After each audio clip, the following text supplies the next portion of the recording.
आधुनिक music present. आधुनिक music studio Ramnagar मोड़ मऊ। हाँ जी, आप सुन रहे हैं पिंटू कट फिंगर की आवाज में जिस गाने का नाम है दूसरा गावे लइका पटौले बिया।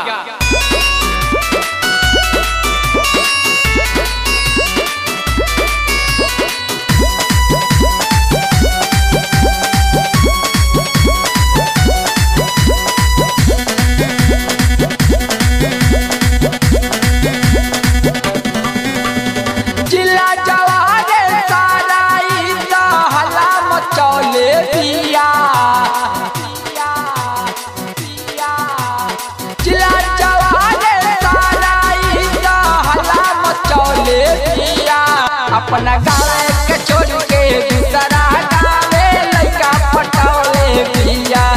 अपना गाँव के छोड़ के दूसरा गावे लइका पटौले बिया।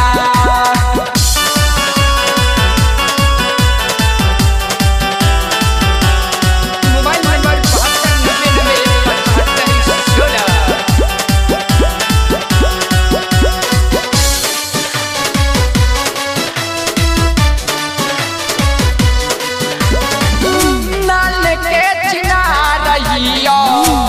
जे नाही बतिया सबके उतार दिहले बियाई जतिया।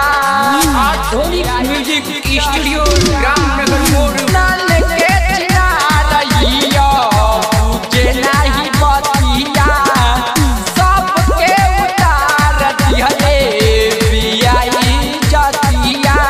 टोला महला सारा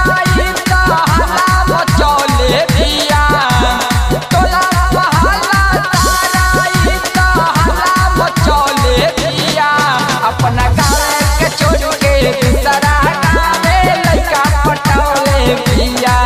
अपना गाँव के छोड़ के दूसरा गावे लइका पटौले बिया।